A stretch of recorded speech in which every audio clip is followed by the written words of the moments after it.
Okay, good afternoon. Well, today we have had a lot of great talks on life science, but in the coming 15 minutes, I would like to talk about something different, so please relax. Well, first of all, I would like to introduce our lab. This photo, it is called Super Kamiokande, and we have been working with this detector to study neutrinos.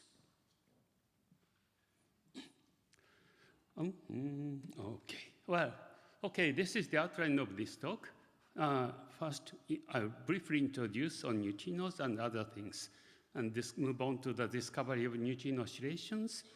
And I would like to talk about the neutrinos and, well, the neutrino mass and the universe, and I'll summarize this talk. Okay, let's start. First of all, I believe most of you do not know much about neutrinos. Therefore, I decided to put this slide. Okay, so neutrinos are fundamental particles like electrons and quarks. And, well, I'd like to say that neutrinos are something like electrons, but without electric charge. And in fact, this has a very significant consequence. Neutrinos can easily pass through even the Earth or even the Sun.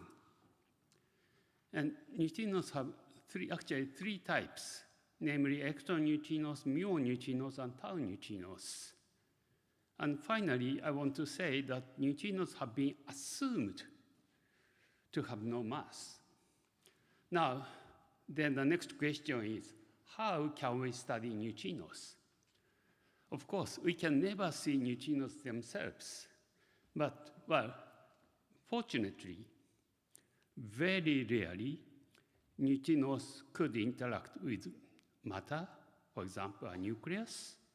Then, in this case, after neutrino interaction, a charged particle is typically emitted. And for example, if this charged particle propagates in the water, this particle emits photons. And therefore, if we have photodetectors, we can detect these photons, and by using this information, we can study neutrino interactions. So this way, we study neutrinos. Okay, well, actually, before Super Kamiokande, we had the Kamiokande experiment, and I'd like to let you know the motivation for the Kamiokande experiment. About 50 years ago, at that time, new theories of elementary particles appeared, and these theories predicted that protons should decay with the lifetime of about 10 to 30 years. Well, of course, 10 to 30 years is actually much longer than the age of the universe. Well, we thought this is really a great prediction, and therefore people would like to observe proton decays, and therefore several proton decay experiments began in the early 80s, and one of them was the Kamiokande experiment. Here I show the photo of the Kamiokande experiment, and also the image of the Kamiokande experiment. Excuse me.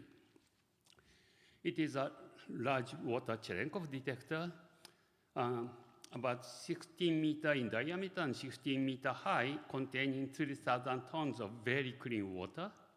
And if a proton inside this tank decay, then charged particles are emitted.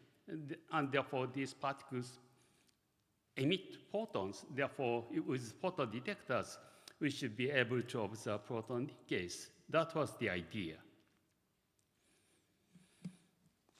Now, here, I want to talk about neutrinos.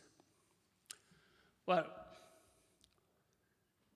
neutrinos are produced in various places. But today, I want to talk about neutrinos produced in the atmosphere of the Earth. And they are called atmospheric neutrinos. Well, high energy cosmic ray particles sometimes come into the atmosphere, they interact with the air nucleus, then neutrinos are produced. And sometimes these neutrinos are observed in the Kamiokande detector. The reason I'm talking about the neutrinos produced in the atmosphere is they are relevant to the proton decay searches. Well, as I mentioned, these neutrinos are observed by proton decay experiments. And because these neutrinos are the most serious background to the proton decay searches, it was necessary to understand these atmospheric neutrino interactions. Then, just by chance, during these studies, missing atmospheric muon neutrinos were observed.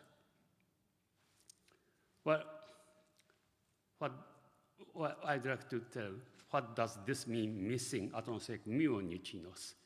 And here, I'd like to refer our 1988 paper.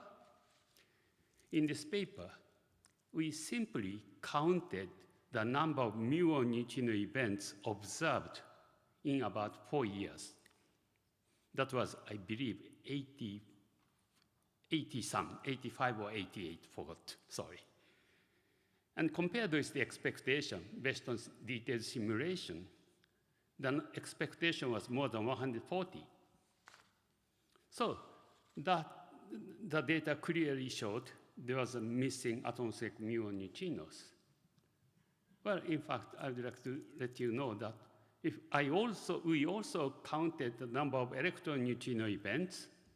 Then we found for electron neutrino events, the data and expectation agreed well. So that was missing atmospheric muon neutrinos. And I was most excited with the data. I decided to focus on this problem to find out what is happening to neutrinos. Well, at that time, we had no clear idea what was the cause of the missing neutrinos. However, we knew that theoretically, there was a prediction of neutrino oscillations. Well, according to these theories, if neutrinos have mass, neutrinos change their type from one type to the other. For example, in this case, in this graph, a muon neutrino could oscillate to tau neutrinos.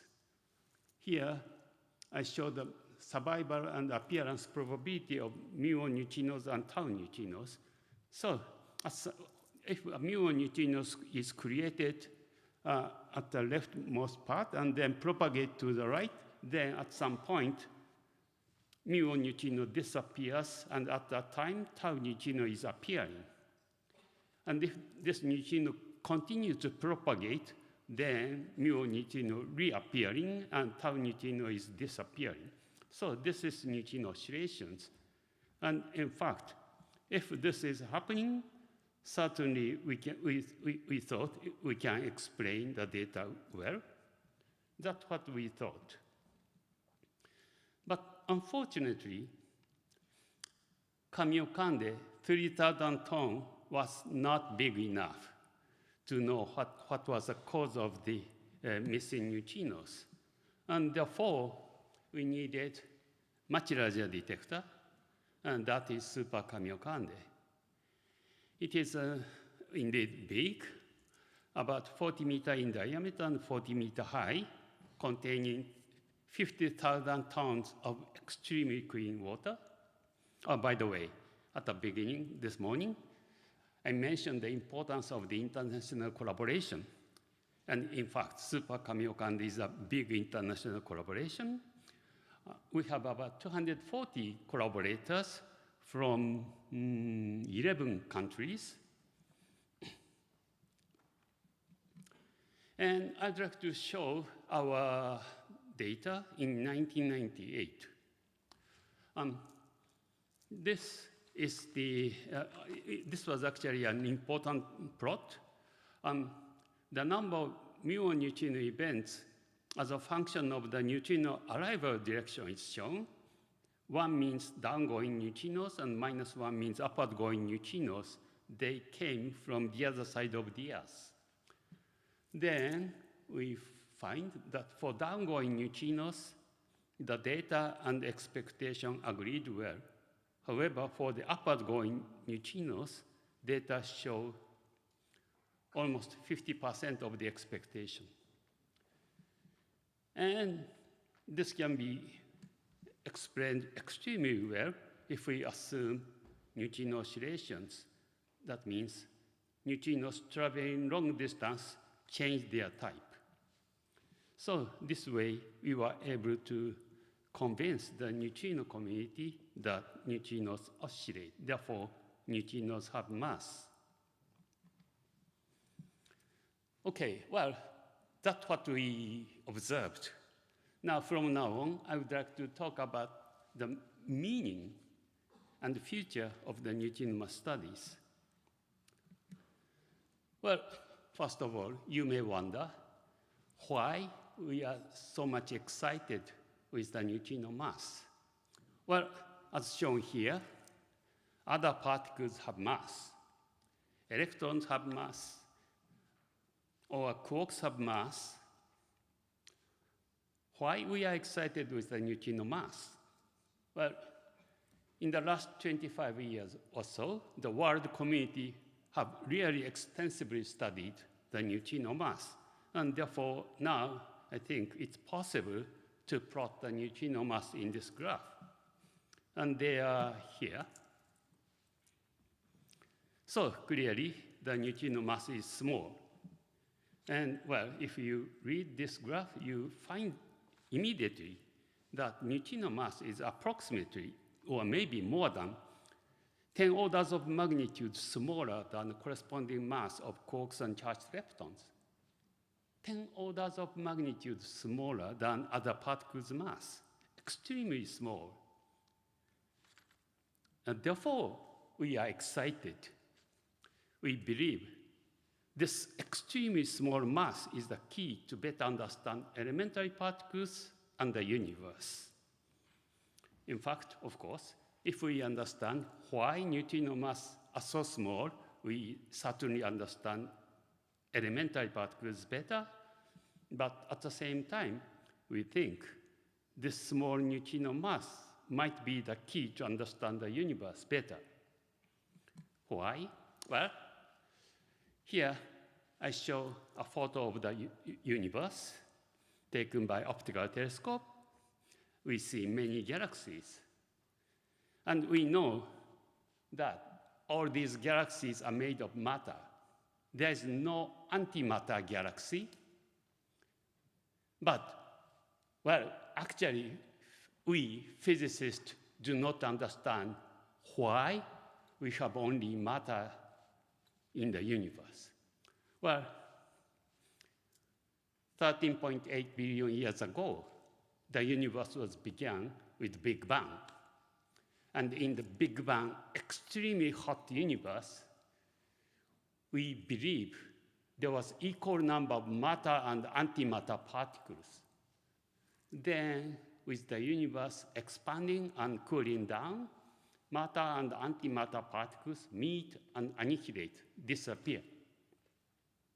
And therefore, naively, we expect there should be nothing left in the present-day universe. But, of course, we exist. Well, we do not know why this happened, but there are some interesting ideas. Neutrinos with very small mass might be the key to understand this big mystery of the matter in the universe. So I think the neutrino studies will continue. Okay, let me summarize. Well, I talked about neutrinos, and we feel that we were extremely fortunate. We started an experiment to observe proton decays, and accidentally, discovered neutrino oscillations, which shows that neutrinos have mass. Well, this story tells us science is truly exciting, and we hope that our society will continue to support a wide range of basic science research. Okay, that's all from me. Thank you very much.